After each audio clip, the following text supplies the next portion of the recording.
Okay, Bismillahirrahmanirrahim. Assalamualaikum. Good morning to everyone who is present here. I'm sure that a lot more will be joining us later.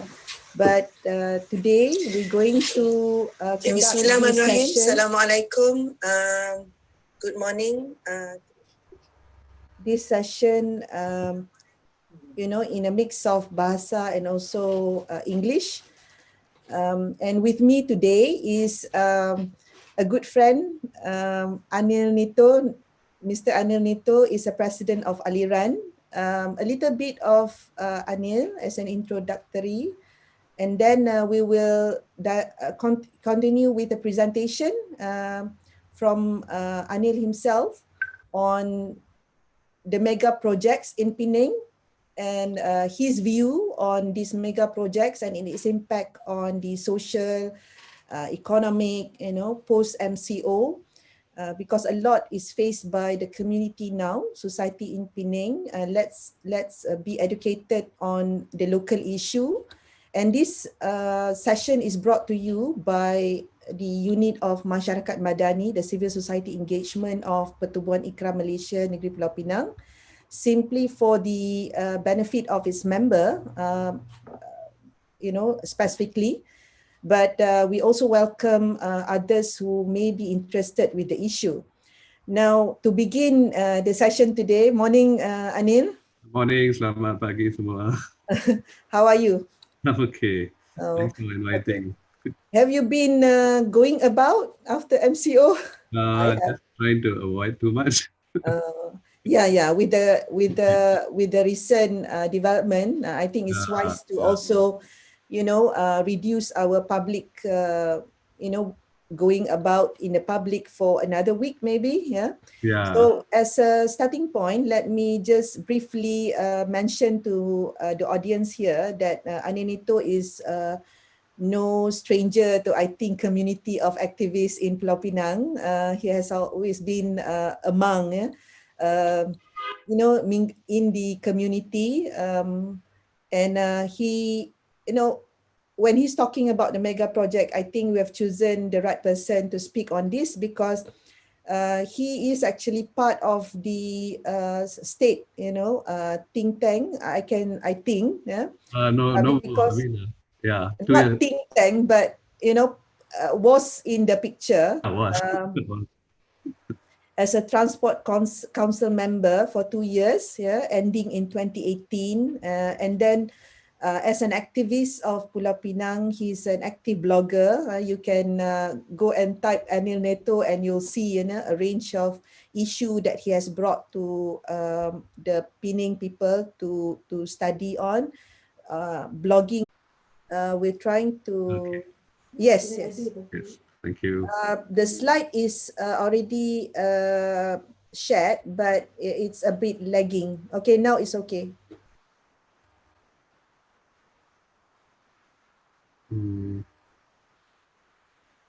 You can see it on your screen?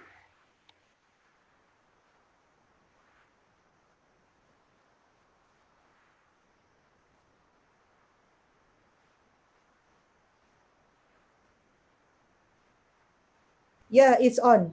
Anil, yeah. Go ahead.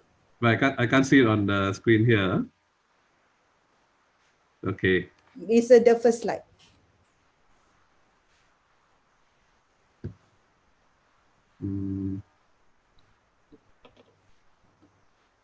Okay.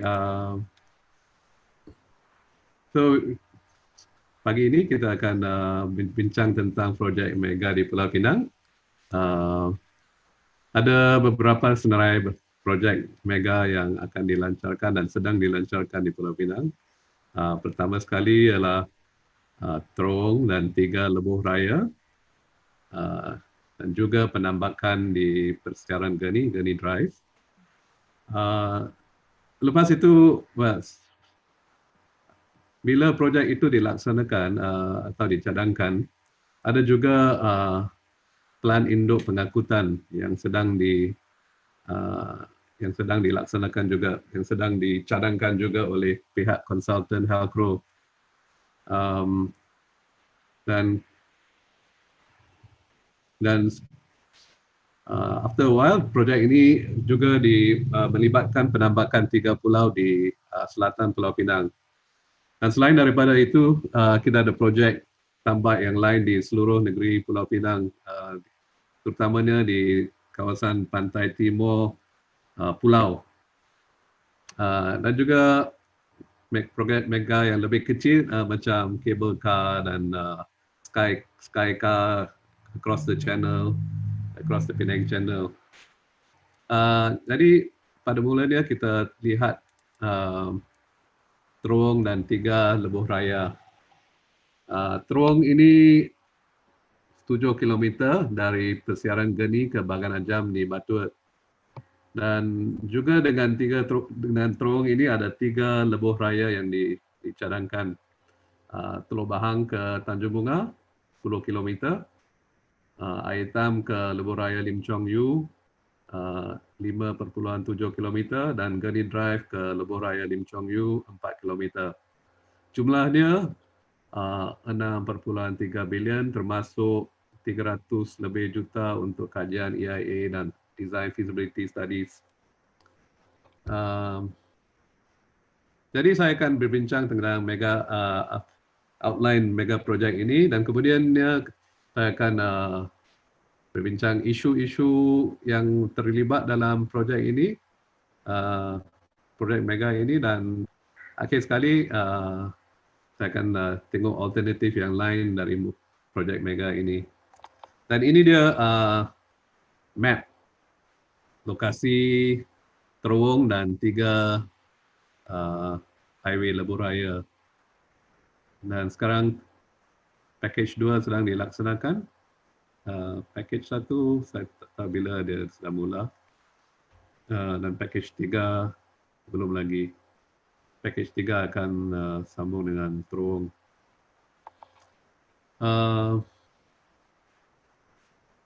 Jadi terowong dan 3 lebuh raya ini dikendalikan oleh Zenith Consortium pada mulanya dengan BUCG, tetapi BUCG telah tarik diri. Dan ini syarikat ini berlainan dengan syarikat yang konsortium yang mengendalikan PTMP yang lain, iaitu SRS Consortium. Jadi terowong dan 3 lebuh raya ini dikendalikan oleh Zenith Consortium di utara Pulau Pinang. Dan bagaimana projek ini di finance? Ia di finance dengan bayaran 110 ekar tambakan yang akan diberi kepada pemaju terowong dan 3 lebuh raya, iaitu Zenith. Dan apa yang ramai orang tidak tahu ialah setengah daripada itu akan digunakan untuk membangun satu projek property development, iaitu Wellness City. Lokasi dia ini Wellness City ialah di sekitar Geni Plaza dan roundabout di situ. Dan sampai ke Sri Tanjung Pinang. Jadi sekarang sebelum dia tambah, dia itu kebanyakannya mangrove. Dekat itu seafood restaurant. Tapi inilah tapak Wellness City. Dan sebahagian kecil dari 50 ekar itu sudah diguna untuk City of Dreams project.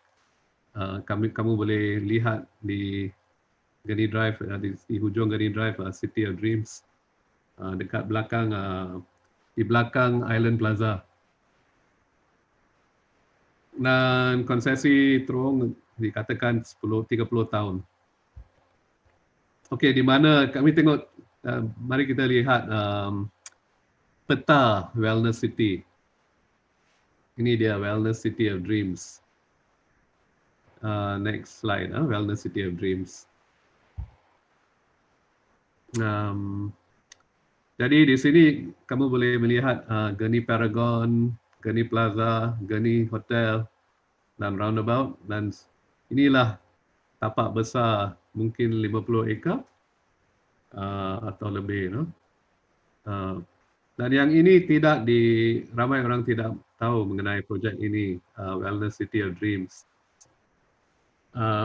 Satu website Penang Property Talk, next slide, telah memberi description projek ini, iaitu this mega project located next to Gurney Wharf will carry a massive GDV of 13.9 billion, which includes wellness apartments, retirement and healthcare wellness residential suites, service apartments with wellness facilities, resort suites and ambulatory services. Dan dikatakan seluruh projek di GDV dia mungkin sampai 25 bilion. Jadi ini Wellness City of Dreams, lebih ramai orang patut tahu mengenai projek ini. Jadi bukan saja Gurney Wharf dan Terowong, ada juga Expressway dan Wellness City of Dreams di depan Gurney Drive, di seluruh samping Gurney Drive.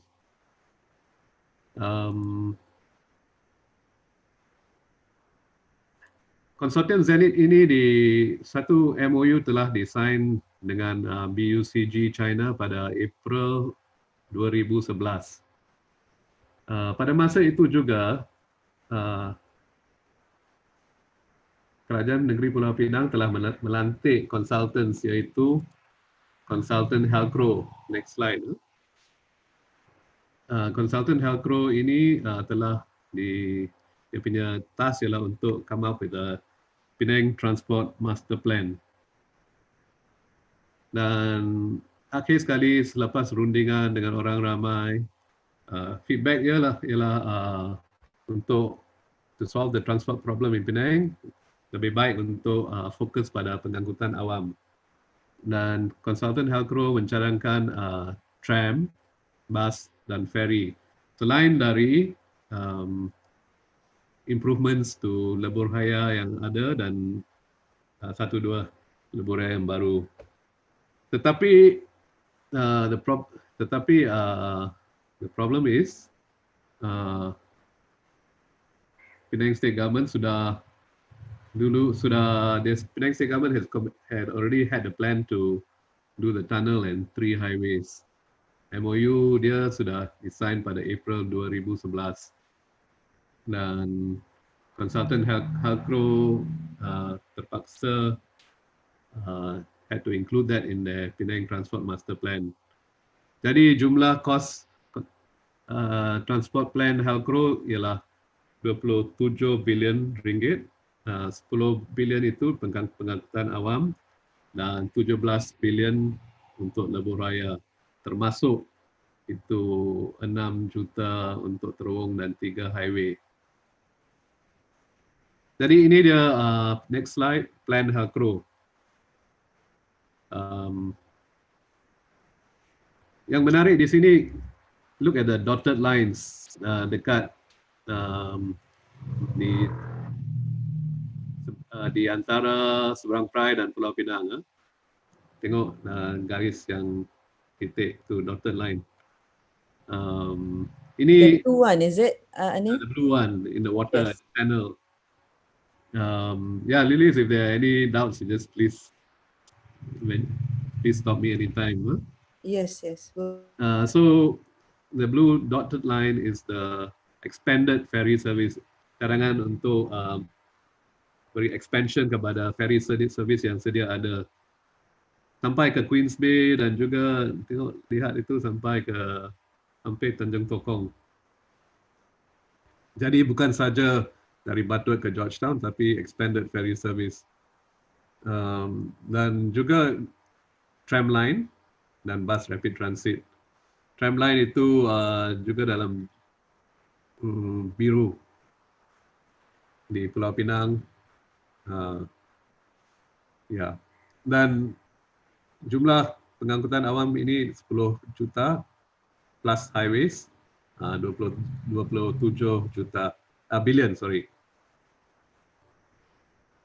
Okay, next slide. Tapi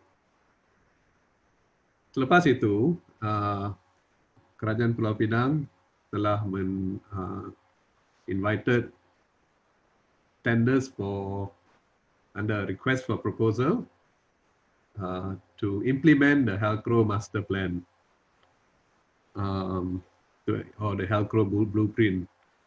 So ada satu RFP dan SRS Consortium dipilih untuk melaksanakan transport master plan ini. Dan SRS Consortium terdiri dari 60% Gamuda, iaitu satu kontraktor gergasi, dan 2 pemaju di Pulau Pinang, iaitu Ideal Property 20% dan Loy Poi Yen 20%.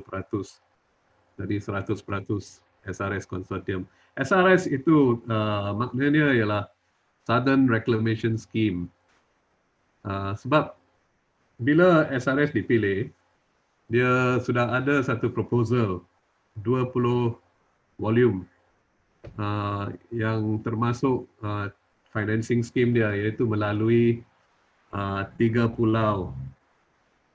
How it works is that the government will sell the land from the 3 islands, the reclaimed land, and they use the money to pay for the transport infrastructure. Next slide. And here you can see the SRS plan. Ini saya rasa nampak macam rojak sikit tu, sebab ada banyak komponen dia. Tapi dalam fasa 1, next slide. Ya, tapi cadangan SRS ini jauh berbeza daripada apa yang dicadangkan oleh HELCRO Consultant. Cadangan SRS ialah untuk elevated LRT, iaitu LRT di atas tinggi, elevated dengan tiang-tiang, dan juga lebuh raya Pan Island Link dan monorail. Ini berbeza dengan HELCRO yang mencadangkan bus rapid transit dan tram. Nah, tengok jumlah kos dia sudah melonjak dari 27 bilion yang dicadangkan oleh HELCRO ke 50 bilion, hampir 50 bilion. Mungkin lebih 50 bilion juga. Dan ini terdiri dari LRT, lebuh raya Pan Island Link dan monorail. Next slide, kita tengok fasa 1, cadangan SRS. Fasa 1 melibatkan Pan Island Link dan Komta Bayan Lepas LRT. Dan anggaran dia hampir 20 bilion. Jadi di sini tertimbul soalan, di manakah duit itu yang akan datang? Dari mana? Okey, dari tambakan di penjualan tambakan yang projek tambakan di selatan Pulau Pinang akan melibatkan jualan sampai berapa bilion. Tetapi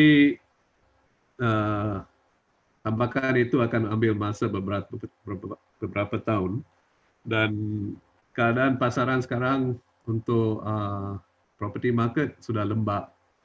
Jadi ada soalan, bolehkah kami will we be able to meet the projected forecast for the land sales? Dan jikalau kita tidak, if we don't meet the projections, where is the money going to come from? Boleh dapat loan dari bank, bridging loan. State government ada cadangkan untuk issue bond, tetapi semua ini kena dibayar balik. Dan masalahnya ialah bila kami mencadangkan projek macam ini, pemajunya tidak menghirau macam mana kos operasi dia akan, kalau if we make losses from this project, who is going to absorb the operational losses? Macam if you run an LRT, line and the passengers not enough, who will meet the losses from the running the LRT line? Pemaju dia sudah habis kerja, jadi siapa yang akan absorb losses ini? Bear in mind that kerajaan negeri Pulau Pinang, dia punya revenue, budget dia hanya 700, 600, 700 juta setahun. Jadi kalau projek ni melibatkan bilion-bilion ringgit, kalau ada defisit, siapa akan, beban itu akan jatuh kepada siapa? Dan ini dia fasa 1 SRS PTMP ya. Yang merah itu ialah LRT line dari Komta ke Bayan Lepas. Dan selepas itu fasa yang lain bila tambakan itu habis, dia akan dilanjutkan kepada 3 pulau itu. Boleh nampak garis merah itu. Garis biru ialah Pan Island Link. Dari tengok atas di situ ada permulaan dia dekat Wellness City di Gurney Drive. Jadi projek ini akan connect property development dari di Gurney Drive sampai ke 3 pulau pada akhirnya. Jadi ini akan menguntungkan juga akan menguntungkan projek Wellness City sebab dia juga akan shorten, meningkatkan masa untuk pergi ke lapangan terbang Pulau Pinang. Okay, next slide. Okay, sekarang kami tengok isu-isu yang terlibat yang di samping projek ini. Yang paling penting saya rasa ialah total fertility rate. Ini bermakna populasi Pulau Pinang sekarang 1.8 juta orang dan mungkin 800,000 orang duduk di pulau dan yang remainder dia di seberang perai. Jadi untuk for this population to be stable for next 10, 20, 30, 40 years, setiap wanita mesti ada seharusnya 2.1 anak to keep the population stable. Jadi setiap keluarga seharusnya 2.1 anak. Tetapi masalahnya sekarang ialah di Pulau Pinang hanya setiap wanita hanya ada 1.3 anak on average purata untuk ini tahun lalu. Dan Malaysia pun untuk seluruh Malaysia sudah jatuh ke 1.8. Jadi ini bawah replacement rate of 2.1. Tak cukup itu, negeri yang paling ramai warga emas lebih dari 65 tahun ialah Perak, Perlis dan Pulau Pinang 99%. Jadi soalannya, population Pulau Pinang tidak akan melonjak tinggi. Sebab kalau juga if you also take into account migration inward to Pulau Pinang, hanya satu analis dia sudah dapati untuk 20 tahun yang lalu net migration ke dalam Pulau Pinang ialah 9,000 orang setahun. Jadi tidak begitu ramai. So ini akan menimbulkan banyak lagi soalan. Next slide. Okay, ini dia carta total fertility rate yang menunjukkan macam mana total dia sudah jatuh di bawah paras 2.1.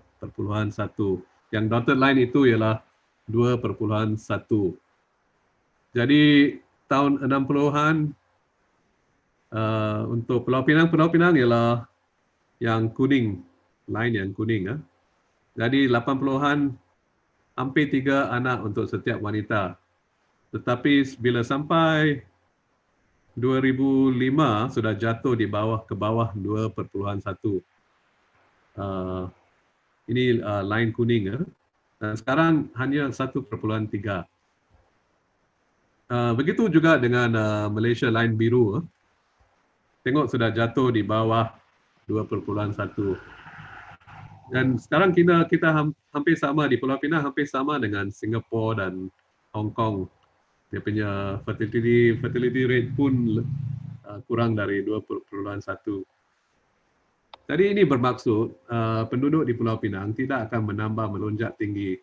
Tetapi yang kami dapati ialah bila Kerajaan Negeri Pulau Pinang dan pemaju PTMP, dia projek population Pulau Pinang sampai ke tahun 2030 atau 2035. Dia projection dia ialah macam 2.3 juta sampai 2.5 juta di Pulau Pinang. Double. Dan kami di pihak NGO telah kata tak mungkin sebab sekarang population dia macam 1.8 juta. Okey, yang isu yang lain selain dari population dan penduduk ialah di Pulau Pinang sudah terlalu banyak lebuh raya, sudah ada terlalu banyak lebuh raya. Dan dari utara ke selatan Pulau Pinang, hanya ini pulau, for Penang Island alone, dia punya length dia 20 km saja, tak kurang, tak lebih 20 km. Tetapi yang dicadangkan highway, tengok ini, next slide, terlalu banyak lebuh raya yang dicadangkan. Ada 7, tengok, Pitpad Road, Zenith BUCG, Outer Ring Road, Inner Ring Road, Undersea Tunnel, Gurney Expressway, North Coast Link Road, Penang Island Expressway, Phase 1, Phase 2, Phase 2A, Penang Island Expressway, Outer Ring Connections. Jumlahnya hampir 70 km highway di Pulau Pinang Island. Dan dari 70 km ini, estimate dia ialah 30 km ialah di atas jalan raya, elevated. Dan di jalan raya 15 km. Dan terowong yang 7 km itu dari Gurney Drive ke Batu, bukan itu saja terowong, ada banyak lagi terowong di atas Penang Island Link. Lebih dari ada 10 km terowong atas Penang Island Link, untuk fasa 1 dan 4 km lagi dalam fasa 2 Penang Island Link. Dan terowong ini di atas bukit Pulau Pinang West, Bukit Bendera dan bukit-bukit yang lain di sekitar Pulau Pinang. Jadi ada terowong dekat Kek Loksi Temple, ada terowong dari Youth Park ke Air Hitam. Jadi ini terowong di atas bukit itu 10 km. Jadi jumlah dia 70 km highway. Dan selain dari itu LRT dan monorail ada 42 km yang dicadangkan. Jadi elevated structure di atas Pulau Pinang lebih 70 km, termasuk highway, LRT dan monorail. Dan Pulau Pinang ini adalah satu tempat yang macam heritage area. Dan kalau banyak elevated structure di seluruh pulau, ini tidak menggambarkan satu pulau yang macam resort dan heritage. Okay, next slide. Di seluruh Pulau Pinang, tidak ada sekarang tempat di mana public transport ada right away dedicated lane. Bukan bus lane pun tidak ada. Compared to Singapore, ada 34 meter untuk setiap 1,000 orang dedicated bus lane or right away. Jadi ini satu masalah untuk Pulau Pinang sebab ini tidak menggalakkan public transport. Okay, next slide. RFP versus open tender. Ada satu debate sekarang, adakah projek-projek ini semua adalah open tender atau, tetapi sebenarnya projek ini semuanya adalah request for proposals. Dan ini berbeza dari open tender.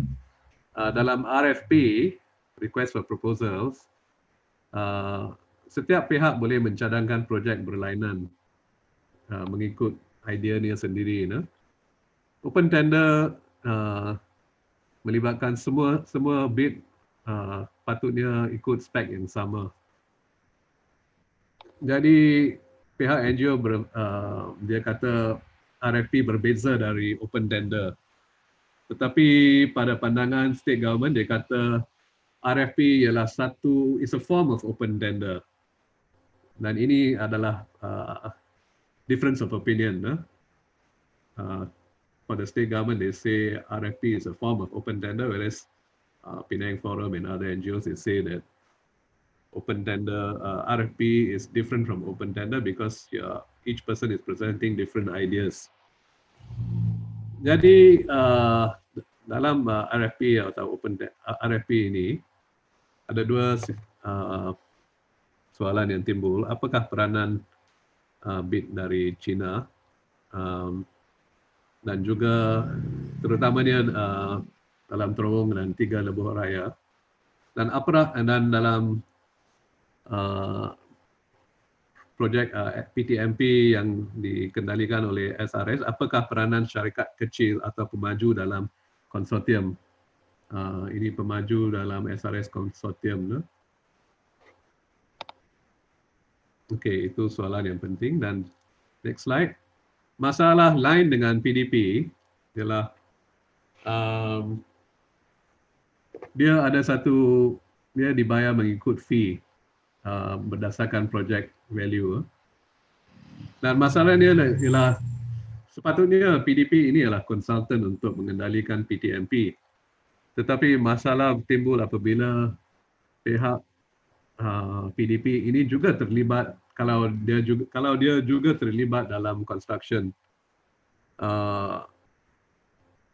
Bagaimana kalau bolehkah mereka bid? Will these if they are contractors, if they're going to be involved in the PTMP, will the contractor be allowed to will the contractor in the SRS consortium be allowed to bid? Dan jawapan yang timbul dalam mesyuarat ialah mungkin kalau tidak ada bid yang lain, mungkin mereka boleh bid. Dan ini menimbulkan konflik of interest sebab apa yang dicadangkan oleh mereka ialah what was proposed by them could be the areas of expertise in construction. Okay, next slide. 3 pulau di selatan Pulau Pinang. Ini melibatkan 4,500 ekar. Dan soalan yang paling penting di sini ialah di manakah, sebab dalam projection dia anggap 446,000 orang akan duduk di 3 pulau ini. Bear in mind that for Penang Island alone, just the island, it took 200 tahun, hampir 200 tahun untuk sampai 700 ke 800 ribu orang penduduk. Ini untuk Penang Island saja. Jadi dalam tempoh 10 atau 20 tahun, now we are projecting 446 penduduk untuk duduk di 3 pulau yang akan ditambah. Dari manakah mereka akan datang? Bear in mind that our fertility rate has now dropped to 1.3 dari dulu 3 anak per wanita, sekarang 1.3 sahaja. Jadi dari manakah penduduk 400,000 lebih orang ini akan datang? Selain dari itu, impact ke atas sektor perikanan dan food security. Next slide. Okay, ini zon perikanan. Can you see the map? Ini dianggap sebagai kawasan emas perikanan. Dan itu sebabnya community nelayan di sana tidak not happy with this project, no? Sebab inilah tempat mereka cari rezeki, terutama sekali di tempat 3 pulau itu. dan kawasan sekitarnya. Dan kalau penambakan dijalankan di sana, tempat perikanan ini akan degraded atau kalau bukan degraded atau sudah hampir kurang. Dan ini juga akan menjejaskan kawasan perikanan di seberang perai juga, termasuk aquaculture farms di seberang perai. Okay, next slide. Here you can see a map of the, it's not very clear because this is a map under the Penang Draft Structure Plan. Yang nampaknya kuning, kawasan kuning itu ialah kawasan yang akan ditambak. Dan dari peta ini you can see that bukan saja 3 pulau saja yang akan ditambak, ada juga dekat Tanjung Tokong, iaitu phase 2 dalam Sri Tanjung Pinang Project, dan juga di kawasan seberang ada juga tapak yang dicadangkan untuk tambakan. Kami anggap mungkin lebih 7,000 ekar seluruh semuanya jumlahnya, termasuk 4,503 pulau itu. Jadi lebih 7,000 ekar seluruhnya yang akan. Soalannya di sini ialah sekali lagi siapa akan menduduki tempat ini, dan apa jenis kalau perumahan didirikan di sini, rumah dan kondo didirikan di sini, adakah majoriti perumahan itu akan untuk siapa? Okay, next slide. Okay, ini dia properties. Sekarang di Pulau Pinang ada 3,000 unit overhang dengan nilai 2.6 bilion. Ini ialah kondominium. Saya rasa ini semua kebanyakannya kondominium mewah. Jadi, tapi bukan saja itu 3,000 saja, ada beberapa projek tambak besar yang berterusan di sebelah pantai timur Penang Island. Macam example dia adalah Penang World City Project, Queens Bay Residence, Queens Bay Waterfront. Ada juga cadangan untuk Pulau Jurja dan juga Sri Tanjung Pinang Faza 2 yang akan melibatkan 760 ekar di Tanjung Tokong. Dan selain dari itu, kami dengar baru-baru ini adalah lebih satu, masih ada tambakan di sekitar Bayan Lepas dan juga dekat Tanjung Bunga mungkin, dekat Floating Mosque, Masjid Terapung, kawasan itu. Dan masalahnya ialah bukan saja penduduk dari mana, apa jenis perumahan, ya. Dan kami rasa kebanyakan dari rumah ini akan dijual ke penduduk luar negeri atau luar negara. Dan sebab ada 3,000 unit overhang, harga kelayakan untuk pembeli asing telah diturun dari sebanyak 20 ke 40%. Jadi ini memudahkan lagi pembelian oleh pembeli asing. Jadi soalannya ialah membina rumah baru untuk siapa? Ya, akan juga ada mungkin ada kota untuk rumah affordable housing. Tetapi affordable housing itu juga masalahnya ialah RM300,000 pun orang susah nak beli, ya. Terutamanya golongan B40, RM300,000 di luar outside the area of affordability. Next. Sekarang kami tengok apa situasi di Singapura. Penduduk Singapura ialah 5.6 juta. Pulau Pinang sekarang mungkin 1.8 juta. Tetapi di Singapura ada 5,800 bas. Jadi Singapura penduduknya mungkin 3 kali lebih dari Pulau Pinang. Tetapi Singapura ada 5,800 bas. Berbanding dengan Pulau Pinang hanya 300 ke 400 bas Rapid Penang dan syarikat-syarikat lain. Jadi ini menunjukkan bahawa bas potensi pengangkutan melalui bas tidak direalisasikan di Pulau Pinang. Dan not a surprise that next slide. No, back to Singapore. Apa berlaku di Singapura? Singapura telah mengguna bas sebelum MRT dilancarkan. Dia maximize the potential of the bus system before they implemented MRT. Apa yang ramai tidak tahu sekarang ialah di Singapura, many more people are taking bus compared to MRT. Lebih ramai orang mengambil bus dari MRT. Dan di Singapura sekarang jumlah orang yang mengambil pengangkutan awam ialah 67%, berbanding dengan Pulau Pinang hanya 4%. Dan Singapura tidak puas dengan 67%, dia nak meningkatkan lagi kepada 75%. Dan kita di Pulau Pinang hanya 4% saja. Next slide, you can see the public transport ridership. Kalau tengok mungkin susah tengok kecil sangat.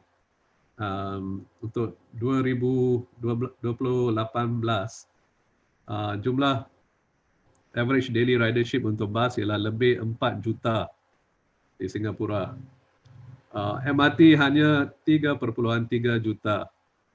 Jadi mode share melalui bas ialah 55% dan MRT hanya 43%.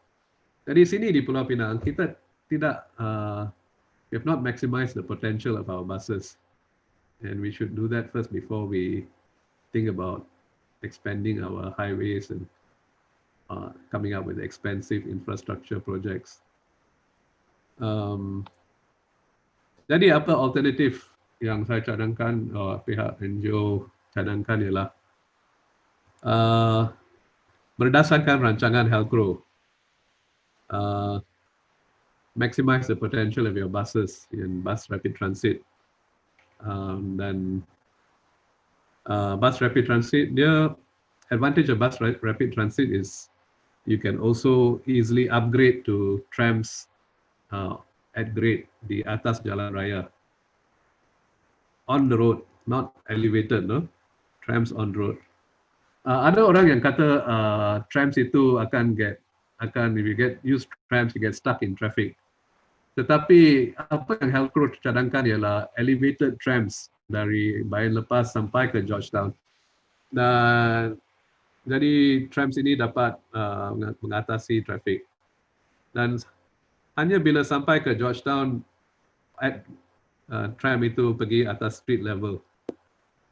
Dan itu sebab Georgetown ialah kawasan heritage, dan jadi lebih baik kalau trams di atas jalan at street level. Dan ferry service telah lama diabaikan di Pulau Pinang. Saya telah ambil ferry semasa sekolah setiap hari dalam tahun 70-an, dan pada masa itu ferry 5 minit satu ferry datang, 5 minit satu ferry datang. Dan pada masa itu dalam tahun 70-an, 80-an ada mungkin 12 ferry di antara Pulau Pinang dan Batu. Tetapi sekarang pada peak hours hanya 4 ferry yang jalan. Dan sekarang saya rasa telah kurang dari 4 ferry. Mungkin 2-3 ferry atau 1-2 ferry pada waktu malam. Dan the neglect of this ferry system has also led to traffic congestion along Jelutong Expressway dan Green Lane. Sebab if you want to go north from Seberang, people don't bother to take the ferry service anymore. They take the bridge, and this contributes to congestion on the bridge. Jadi kalau ferry service yang apa yang dicadangkan oleh Halkro, you expand the ferry service, dan mungkin lebih ramai kenderaan tidak, lebih banyak kenderaan tidak akan ambil jambatan Pulau Pinang. Dan ini akan mengurangkan sesakan di atas jambatan Pulau Pinang. Dan ada juga commuter train yang dikendalikan oleh KTM. We had a missed opportunity when we did the second bridge. We could have easily expanded the rail line on the second bridge and let the rail line run all the way to Georgetown, no? Side by side with the Jelutong Expressway. Dan dari mana dana semua ini akan datang? Kita ada toll collection dari jambatan Pulau Pinang. Toll collection ini boleh digunakan untuk improve the public transport system in Penang. No? Okay, next slide. Alternative. Jadi sekarang 40% menggunakan public transport di Pulau Pinang. Kalau kita meningkatkan ini dari 4% ke 40%, apa yang kita akan dapati ialah mungkin lebih ramai orang akan menggunakan bus dan tram, dan akibatnya lebih ramai menggunakan bus dan tram, sesakan di atas jalan raya akan kurang. No? Terutama sekali bila ada congestion charging on the road seperti di Singapura. Kalau nak guna kereta pergi ke bandaraya, kena bayar tol, sesakan, congestion pricing. Ini akan menggalakkan lebih orang menggunakan bus dan tram. Dan bila ramai lebih orang gunakan bus dan tram, sudah tentu tak payah melibatkan jalan raya yang sedia ada, dan tak payah membina lebuh raya baru yang akan menelan belanja berbilion ringgit. Akhir sekali, kerajaan negeri kata 3 pulau ini akan menjana ekonomi di Pulau Pinang dan membina pekerjaan yang baru, create new jobs in Penang. Apa kata kalau kita we look at different sectors, alternative sectors, industri pembinaan bus, industri pembinaan ferry, industri pembinaan tram dan train komuter. Semua ini boleh diekspor ke rantau Asia Tenggara. Bear in mind that di Indonesia dan Filipina ada beribu-ribu pulau. Dan saya rasa beribu-ribu pulau ini mungkin perlukan pada masa depan mungkin perlukan ferry, mungkin tidak, mereka tidak boleh cannot afford to build bridge, jambatan yang panjang. Jadi solusi dia ialah ferry, seperti mana dulu kami ada ferry dari Batu ke Georgetown. Jadi kalau kita ada perindustrian membina ferry, kita boleh ekspor kepada negara jiran macam Indonesia dan Philippines. Dan juga bus, sistem bus, bus yang baru. Sebenarnya ada syarikat, last slide, ada syarikat yang sudah mengekspor bus ke luar negeri. Tengok last slide gambar dia. Ini bus dari buatan Malaysia yang diekspor ke luar negeri. Malangnya kita hanya ada 300-400 bus di Pulau Pinang. Dan saya rasa bila you pergi ke Singapura, the first thing that attracts you notice is that in Singapore there's so many buses all over the road, no? And if you go to like a place like Jurong Point, there are dozens of buses parked there at any time, no? Waiting for passengers to go all around Penang. So the bus system can complement trams, dan ada teknologi baru sekarang, trams yang ada tidak menggunakan track yang sedang dicuba trials di negeri China. Cost dia jauh lebih rendah dari LRT, no? Jadi sebab apa kita nak bina lebuh raya Pan Island Link dan elevated LRT yang kosnya hampir 20 bilion ringgit. Manakala plan Halkro 10 bilion ringgit boleh cover semua dari seluruh pulau dan mainland, ada juga bahagian di mainland, dan juga termasuk improvements pada ferry dan bus. Okey, itu saja presentation saya. Okay, thanks, Anil. We're having, deliberation of our own in the office. Okay. Actually, to the audience that is following our discussion today, you can post your question in the chat box that you can see on the right side of your YouTube channel. Tapi rasanya semua kena log in dengan menggunakan Gmail account masing-masing. So itu saja. Tapi sementara ada soalan ke? Ni belum ada lagi? Ada satu. Okey, apa soalan dia? What kind of lifestyle Penang government wish the people to have? Okay, Anil, there's a question from the audience. Okay, hold on. Okay. I heard the question, the lifestyle of the Penang. Uh, What kind of lifestyle?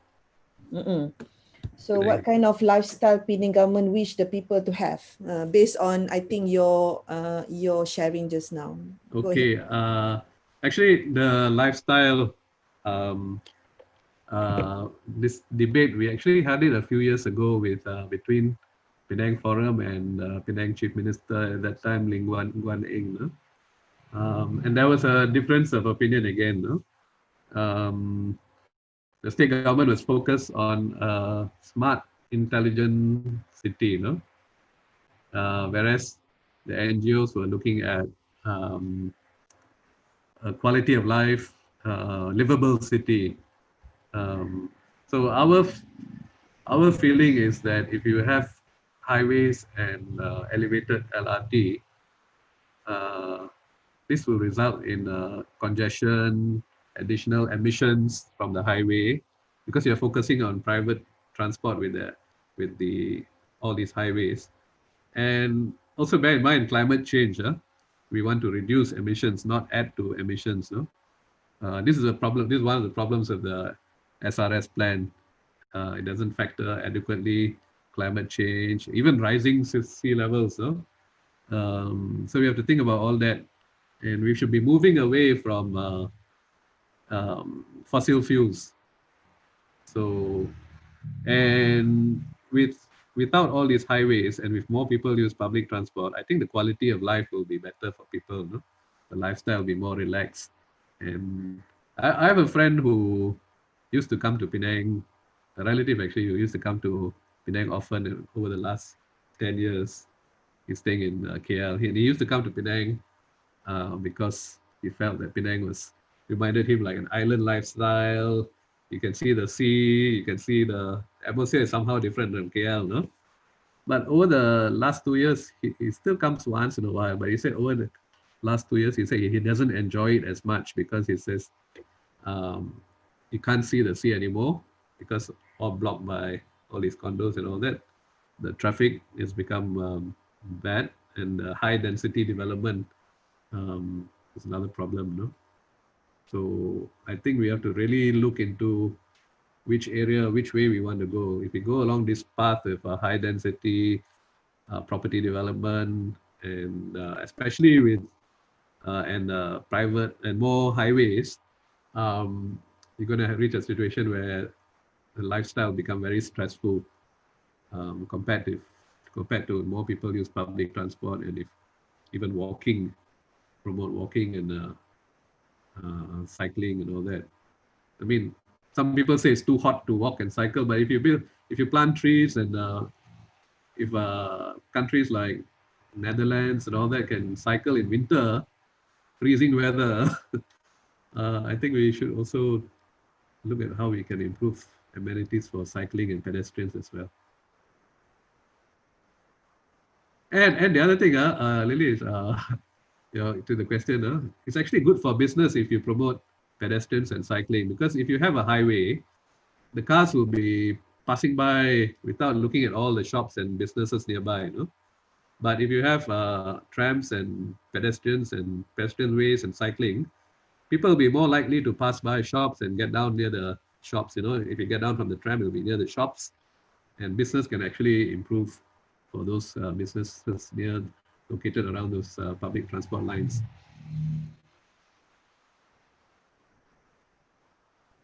Yeah, I mean that's an eye opener to at least myself, and actually in the community of traffic safety, we've talked about internationally and globally. I mean, I've never heard this yet being suggested for Malaysia, but in other countries post MCO, people are talking about resetting, the way mobility.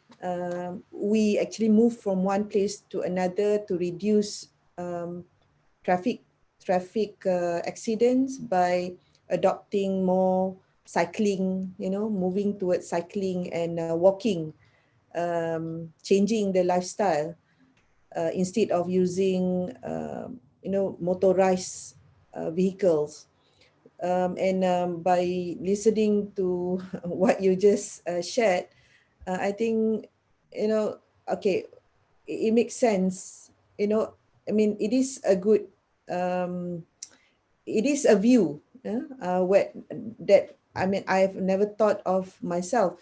But then my question to you, listening to your sharing, would be, what are the social impact that has been studied or shared by all these reports that made proposals, towards all, SRS? I'm sure they would have done some social impact of their project. So is there any? And then what, if there is, then what are they? Maybe you can share it with us. Okay. I mean, in the 3 islands and all that, they will have space for parks and all the rest of it. And they also suggest trams along the 3 islands. So the question is, also other public amenities on the 3 islands. But I have no doubt that if you're putting 446,000 people in 3 islands, it's going to be very high density, probably more than the density of Penang. So that's one thing. You can have all these parks and all that, but then it's going to be very high density. But the other main issue here, I think, is we have to balance what we're going to lose as well. And what we're going to lose is the fisheries. And we know that even now, fish stocks from the sea are declining.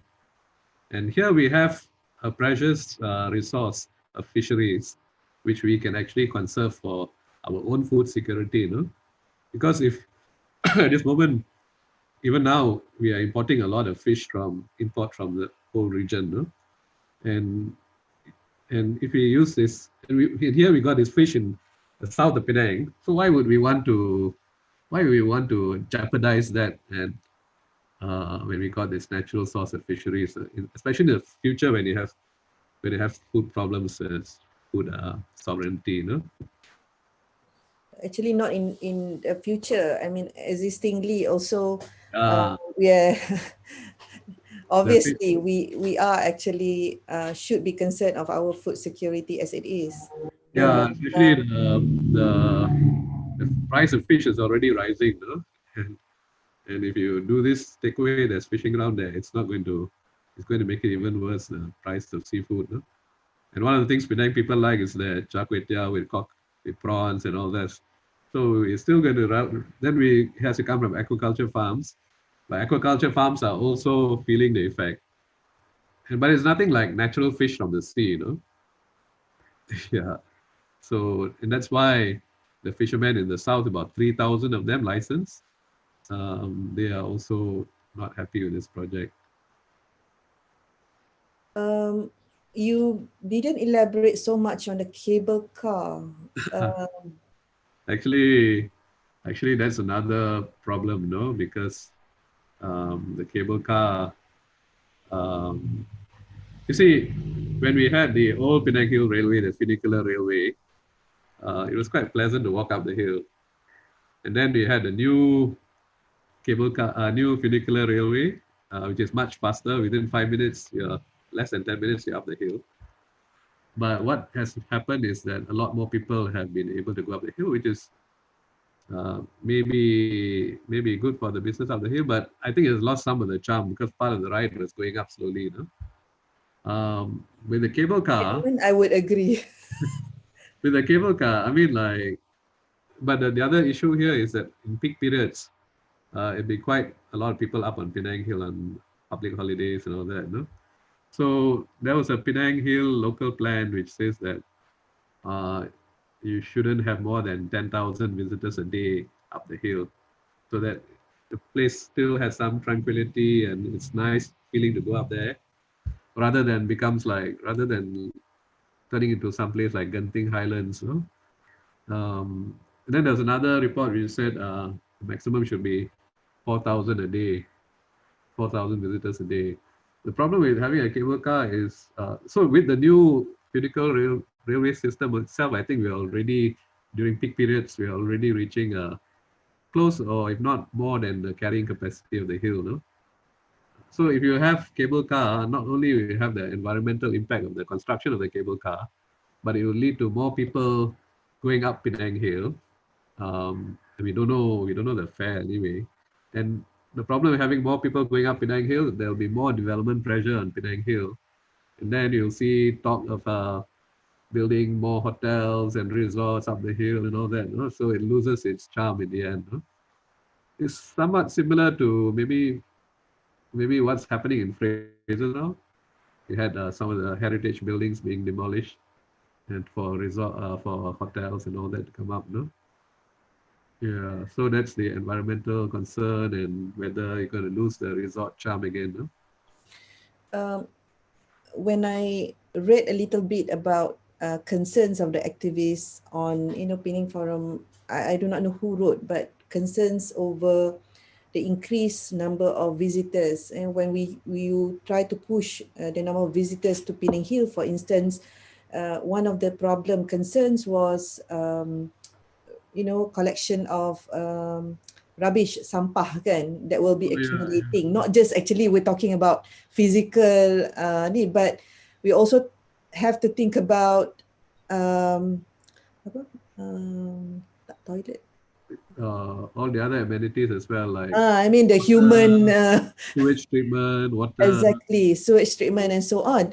And I remember, whether we are actually ready to address this upcoming, maybe it's already an issue at the moment, but this upcoming concern, like Japan and their Fuji mountains and what they are actually ready to, what they had done, with, especially in that area, the problem that they are facing with Fuji mountain, and what the people had done. So are we actually ready? I mean, our community are ready to address that issue effectively, isn't it? So it's not just tumbling down our old heritage buildings and so on, but also the other consequence with the increase of number of people being there at these places. You're right. Now, another my question to you, because you've been doing this with Penang Forum and the other activities for so long, it seems to me that the communication between the authorities and the people itself, or the dialogues are not enough, frequent. How does that Actually, in the beginning, I think this is a natural human tendency. You know, at the beginning, they were quite open. I have to say, they were quite open. They met us quite a number of times. But then, when the differences between the NGOs and the state government became more pronounced, then became like it was hard to see the points of convergence, no? Because especially after SRS came into the picture, no? Because the Halcro report actually, well, we didn't understand the rationale for the tunnel and the three highways. But on the whole, other than that, I think a lot of people were quite happy with the Halcro plan. But but then when SRS came to the picture, the proposal changed quite drastically, you know, and that was a problem. Why did the government, the state actually didn't proceed with Hakro plan and decided to, invite another Actually, other proposal? it's not that they didn't proceed with the Halcro plan. What happened was they called for a request for proposal to implement the master plan which Halcro had come up with. Okay. But when you call for a request for proposal like that, each one will come up with their own proposal, and in this case, the proposal was quite different from what Halcro had proposed. Okay. So I don't know why that was. Of course, they have their own reasons to justify why they need a Pan Island Link and LRT, you know. But for us, we didn't see it as a cost-effective way of doing it because first of all, we hadn't maximized the potential of our buses, you know? Yeah, and yeah, there's so many things we could have just done with buses and ferries. You know? And we also prefer the more incremental approach, you know, rather than one shot mega billion project, you know. If you do buses and ferry expansion, then it can slowly be upgraded, no? Yes. Yeah. I know they are studying it, but I'm not aware of what they want to do with, what is the progress of the study even. Study? I'm aware of the studies that they're doing with the rapid, the public transportation, but I'm not aware of the progress and what is it leading to, these studies. So I'm a bit, surprised when you mentioned that the number of buses have not, there's no plan. There is actually no clear plan of increasing the number of bus transportation as a means of, that public transport. Yeah. So I feel sorry for Rapid Penang because they should be given a lot more support, you know. The service they run is, I mean, on the whole, I mean, much better than. Yeah, much better than during the minibus time, you know. And now they got the real time system. You can even see what time the bus is going to arrive in your app, no? And how long the journey will take and all that, no? So there's a lot more potential which can be done with the buses because, and one of the easiest things you can do is create dedicated bus lanes along certain stretches. Yeah, and then you can also have uh, more incentives for factories to encourage the workers to use the Rapid Penang bus. No? Like if they use I mean, there's so many ways you can give incentives to companies to ask their staff to use the Rapid Penang bus, and even like encourage school children to take the bus. No?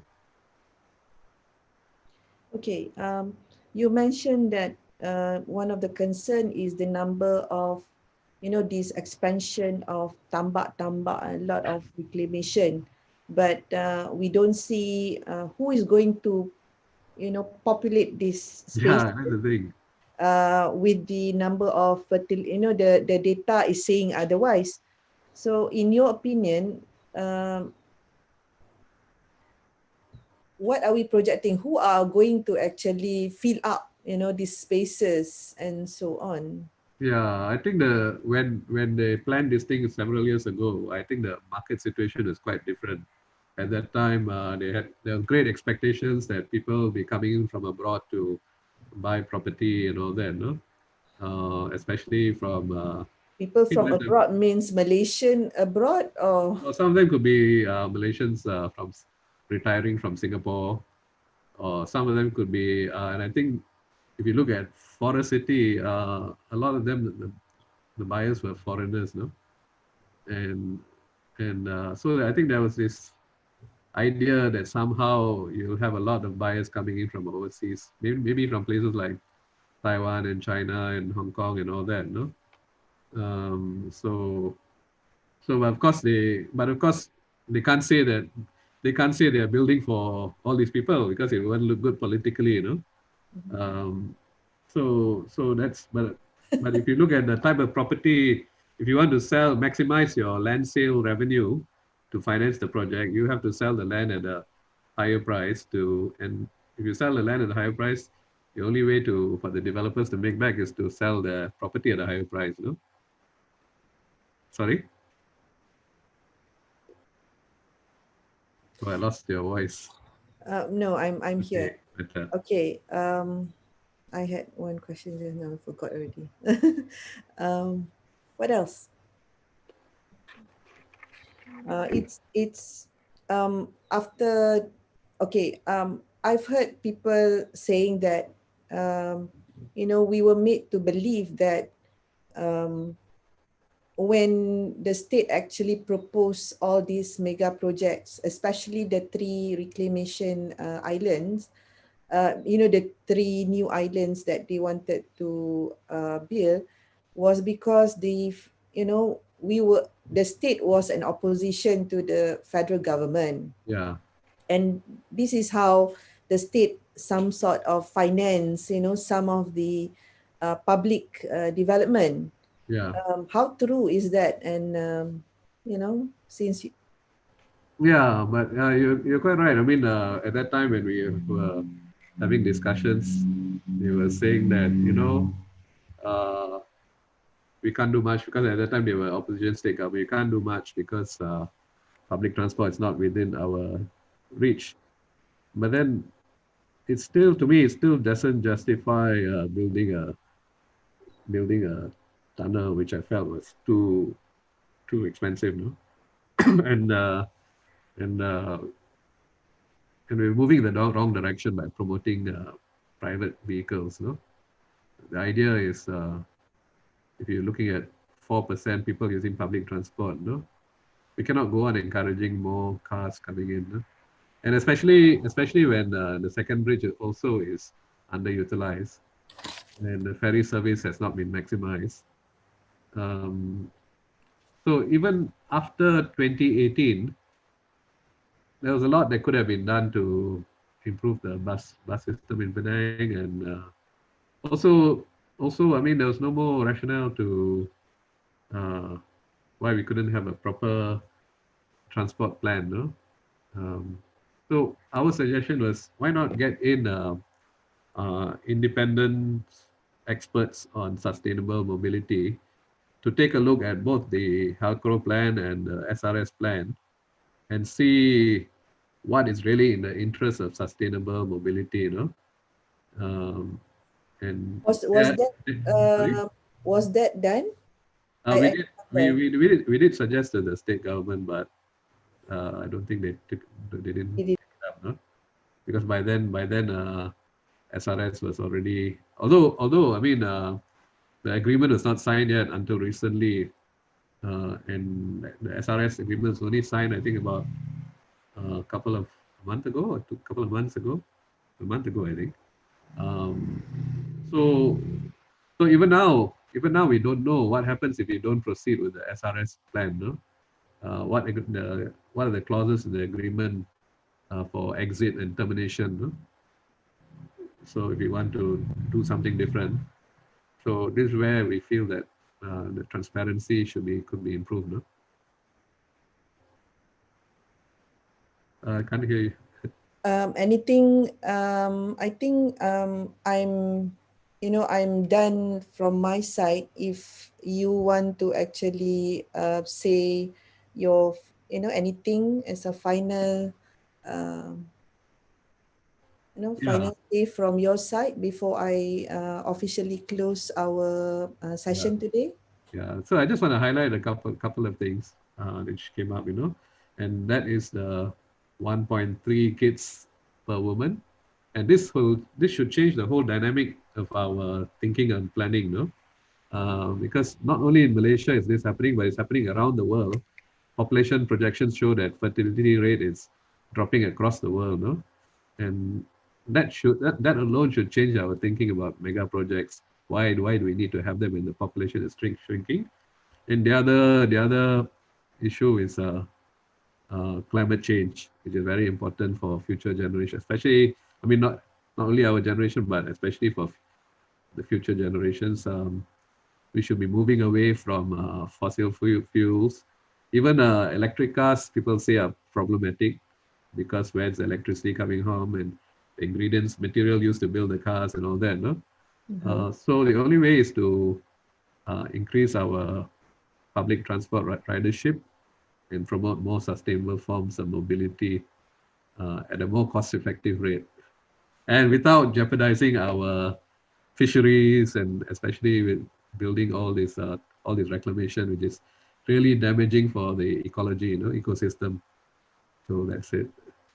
Anil, maybe, we need to rethink about how we want to live our life. I think either you want a fast pace, or, you want that quality of life, and then you have to resort to a much, you know, medium pace of living. So I think with regard to using motorized, private vehicle car, it's about convenient, it's about, racing against time, and it's also maybe about your time management issue. You don't, you try to fit too many things in your life. I guess when I listen Yeah, to yeah, your sharing, I'm yeah. thinking, yeah, I mean, these are the things I think we have to learn from the other countries that majority of us actually, vowed upon. Like we talk about Finland, we talk about Sweden, but we forgot about the choices that they make, Yeah, like yeah. pacing out, using their local resources instead of, setting their own, values, and not adhering or trying to fit with, what is, the global trend is, I guess. So it is maybe what, I mean, I take away from myself, take away from your sharing today. But you're right. I mean, in all these countries you mentioned, it was a conscious policy decisions. Which one thing they did, I think, was to make it more attractive to use public transport by making it easier and giving Yes. priority to Cool public. as well. I mean, using Yeah, mobile apps, you don't yeah. pay, you. And then and the other thing they did was to make it more unattractive to use uh, private transport. Like Yeah. in Singapore, they had congestion pricing. They made it more expensive. And in Penang, Yes. you can also do it which they are already doing it by increasing parking charges, making it more difficult for people to park. Mm. But at the same time, you really need to have that public transport option, like make it easier for people to use your Rapid Penang and all that. No? And, So I understand now, like the amount of funding should be actually directed to study on how to make this public transportation more effective and yeah, more reliable, isn't it? yeah. But one thing, I just had this one question, if you can share, I mean, um, help me to understand. Now, because MCO is, to me, um, is like a surprise to a lot of us. So how easy is the government or the state to actually make changes to the, to the decision that they have actually taken? for the mega project. I mean, if they think, okay, this is what the people needs at the moment, more boosting on the economic activity of the locals, but how easy it is to actually make that changes, not the policy, but make that procurement changes. That's what I mean. Yeah, the MCO was actually a golden opportunity for, like, in many countries like Italy and all that. They were like looking at it and seeing less traffic on the road. Now is the time to push our public transport, no? And also now, even now, when there are more people working from home and not going to school and all that, no? So now it's also the time where it will be easier to implement dedicated bus lanes and all that, no? So make it easier for people to use buses and promote the apps and all that, no? So a lot can be done at this, even now, and especially with the country facing all these financial deficits with financial constraints and all that. Also now to move away from all our commitments to these mega projects to try something more sustainable in the long run, which will also help the finances of the state and the federal government as well. And we really we cannot continue to have this, the federal and the state government really have to work together, because if they oppose each other, then it's the people who suffer in terms of public transport, no? And a lot of the public transport areas that need improvement come from federal. So that's why I said the 2 years which Pakatan had, they could have done a lot more to boost public transport, and especially revitalize the Penang ferries and Rapid Penang. No? But not too late. If the federal government can also cooperate, then it's actually the politicians should work for the people's interest. But right now, with these plans we are seeing here, I don't think they're serving the people's long-term interests. Yeah. Zane, thank you very much for agreeing to be with with me here today for the benefit of Thank you for having me. Ikram members. I'm sure they will actually review the recordings of. That's the reason why we decided to do it in the YouTube live. Right. So that it is automatically recorded for the benefit of the members. I do not know whether you've been talking this, live. Have you actually? This is the first time. No, I mean the subject matter. Have you been? No, this is the first time. So that will be good as well, being recorded. I mean, it's a view, right? A view. Yeah. Then now we know there are many documents that we can refer to. And I think another thing that I've learned is, I actually learned this a lot from all of my friends, like yourself, is there are many documents that you should actually be aware of and take responsibility over its impact to your everyday life, be a responsible citizen maybe. Yeah, and, the problem is a lot of people rely on the media for yes. For awareness, but often the media themselves, the journalists themselves don't know the real issues behind all this, no? Because what happens is that they go for a press conference and they write a report on what the politicians are saying, and then sometimes they report what the NGOs are saying, but to really sit down like this and talk about the issues, I think it's quite useful. Yes, it's a speedy, a way of learning things, and then we have to still go back and relook at the other resources as well, I think. But thank you, Anil, for being with us for more than 1.5 hours. You were sorry, the presentation went too long. No. Don't say that. It was a pleasant. I hope it's a pleasant thing for you as well. Yeah, it's a new experience doing this online. Okay. Thank you very much. We shall do this again.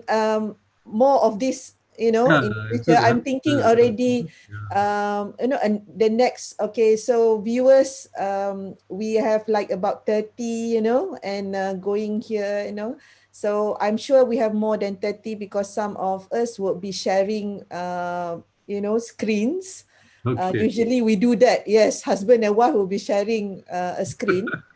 Um, so um, I'm already thinking of the next session.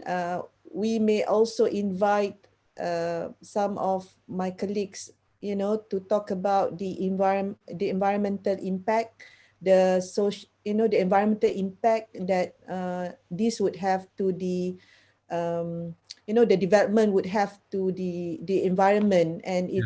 its what do we say, the ecosystem itself, like Yeah. the biology world. And then Oh yeah. and Yeah. only now I know the tunnel is going across the forest, the highway, Yeah. It's doing. It'll the cut pen across the link. hills. So I'm thinking about the other ecosystem that will be affected. You only talk about the fisheries, Oh and yeah. then Yeah. Yeah. Yeah. we haven't explored what. There's I mean, the whole tunnel up there will use like, what I was shocked when I heard that it'll use like 4,000 to 5,000 tons of explosives. uh, exactly. And I also learned that all these explosion and all the drilling has an impact to the breeding of this a The marine and fauna. the ecosystem itself. So And then it's not going to only be that very is interesting. not only that is a few hundred meters away from the Aitam Dam. So Yes. that's another But concern. mm, I read it, but I never knew. When I read it, it the visualization was not as just now. So now I know how the thing is crossing. So at one stage we were not sure whether it's going above the funicular railway or below the funicular, Mm. that kind of Okay. thing. So thank you very much, Anil. Okay, A thanks. very good session. Please stay on. Oh, yeah, We're yeah. going. So thank you, Anil, again from Pertubuhan Ikram Malaysia, Negeri Pulau Pinang. Anil is also a good member of us, where we are together in the Gabungan Bertindak Malaysia, right? Yeah, yeah. Okay, so that will be all from me and Anil today. Hope to do this again with a different Team. topic, Yeah, of local issue. yeah. So signing off. Thank you very much. Have a good weekend. Thanks, everybody.